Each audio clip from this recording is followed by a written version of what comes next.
자, 테슬라 1월 판매량이 반토막 났다는 소식에 가슴 철렁하셨나요? 당장 매도해야 할지 고민되시나요? 오늘 영상에서는 남들이 전기차 위기라고 공포에 떨 때 일론 머스크가 조용히 준비한 66조 원짜리 반전 카드가 무엇인지, 그리고 스페이스X가 어떻게 판을 뒤집고 있는지 확실하게 보여드릴게요. 본격적인 시작에 앞서 구독과 좋아요, 알림 설정이 영상을 만들 수 있는 가장 큰 원동력입니다. 바로 시작해 볼게요.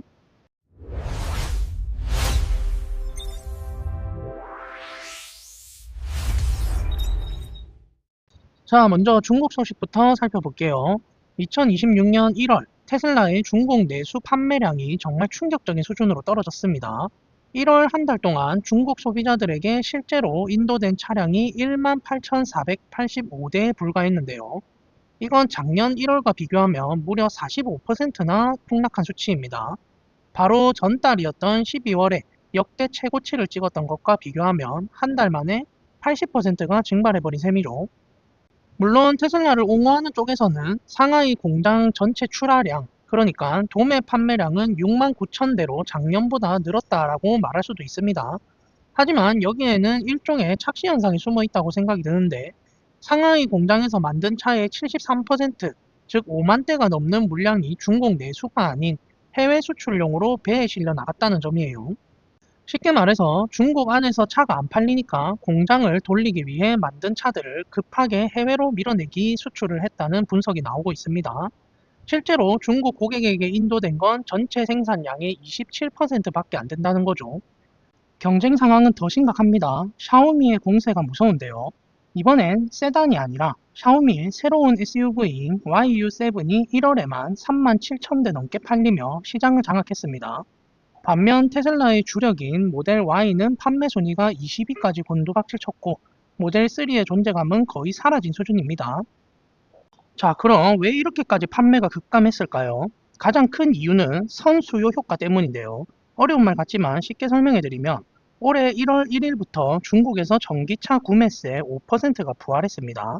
그동안은 세금을 안 냈는데 이제 내야 하니까 사람들이 세금을 피하려고 작년 12월에 차를 미리 다 사버린 거죠. 12월에 몰려서 샀으니 당연히 1월에는 살 사람이 없는 거예요. 하지만 더 근본적인 문제는 테슬라의 모델들이 너무 오래됐다는 점인데요. 중국 경쟁사들은 몇 달마다 최신 기술로 무장한 신차를 쏟아내는데, 테슬라는 여전히 모델 3와 모델 Y만으로 버티고 있거든요. 단순히 가격 할인이나 이자 혜택만으로는 이제 중국 소비자들의 마음을 잡기가 어려워진 그런 상황으로 보시면 되겠어요. 자, 그럼 이번에는 미국 시장 상황과 2025년 결산 내용을 같이 한번 보시죠. 두 가지 뉴스가 동시에 들어왔는데, 하나는 우울하고 하나는 그나마 희망적입니다. 우선 우려스러운 소식은 미국에서도 2026년 1월 판매량이 심상치 않다는 건데요. 1월 미국 판매량이 약 4만 100대로 추산되는데, 이는 작년 같은 기간보다 17% 정도 줄어든 수치입니다. 가장 큰 원인은 역시 보조금입니다. 미국에서 전기차를 사면 7,500달러, 우리 돈으로 약 1,000만 원 정도 세금을 깎아주는 혜택이 작년 9월 말로 종료가 됐었죠. 차값이 하룻밤 사이에 한 1,000만 원이나 비싸진 셈이니 당연히 지갑을 다줄 수밖에 없겠죠. 여기에 일론 머스크의 또 정치적 행보가 브랜드 이미지에 영향을 미치면서 캘리포니아 같은 테슬라의 핵심 텃밭에도 점유율이 조금씩 빠지고 있다는 그런 분석이에요. 하지만 너무 실망하기엔 이릅니다. 테슬라의 저력을 보여주는 뉴스도 있는데요. 바로 모델 Y가 2025년 한 해 동안 캘리포니아에서 가장 많이 팔린 차, 전체 1위를 차지했다는 소식이에요. 토요타 같은 쟁쟁한 경쟁자들을 다 제치고 4년 연속으로 캘리포니아 베스트셀러 자리를 지킨 건데요. 2위인 토요타보다 무려 5만 대나 더 많이 팔았습니다. 왕자는 여전히 테슬라 것이다 라는 걸 증명한 셈이죠. 자, 정리해보면 2025년까지 테슬라는 모델 Y를 앞세워 시장을 확실하게 지배를 했는데요. 하지만 보조금이 사라진 2026년 1월부터는 판매량 절벽이라는 현실적인 위기에 직면해 있습니다. 지금 테슬라는 단순히 차를 더 파는 것보다는 로보택시나 옵티머스 로봇 같은 AI 기업으로 체질을 완전히 바꾸려고 시도 중이죠. 당장의 자동차 판매 실적이 좀 떨어지더라도 미래 기술로 승부를 보겠다는 일론 머스크의 의도가 깔려 있는 것으로 보입니다. 투자자분들은 이 과도기를 잘 지켜보셔야 할 것 같아요. 자, 그럼 화제를 한번 돌려볼게요. 첫 번째 소식은 호주에서 날아온 아주 의미 있는 뉴스인데요.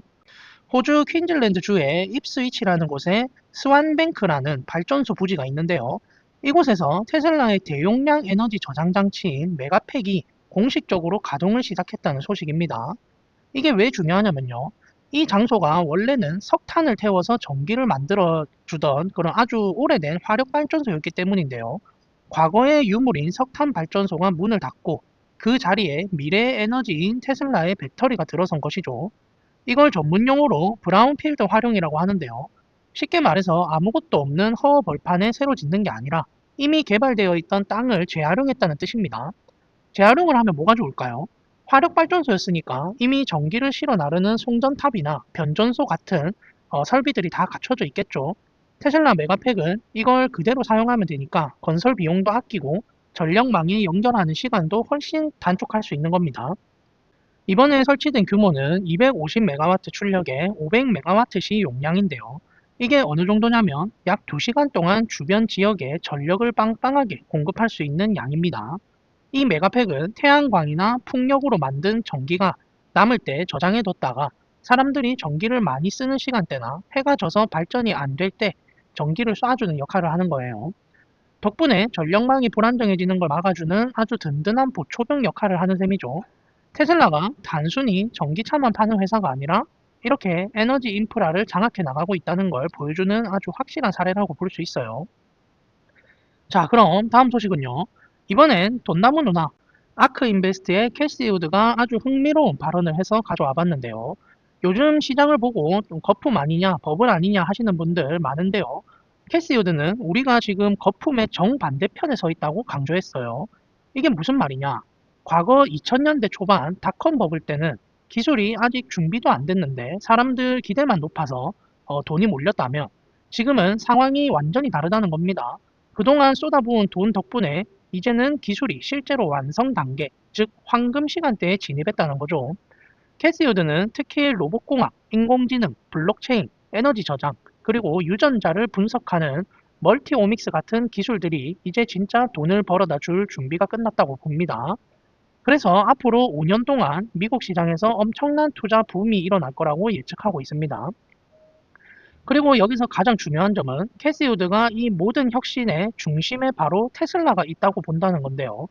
생각해보면 테슬라는 로봇도 만들고 인공지능 자율주행도 하고 방금 말씀드린 에너지 저장 장치도 하잖아요. 캐시 우드가 말하는 미래 기술의 집합체가 바로 테슬라라는 것이죠. 결국 지금은 두려워할 때가 아니라 이미 성숙기에 접어든 이 기술들이 꽃을 피우는 걸 지켜보며 인내심을 가져야 할 때가 아닌가 싶습니다.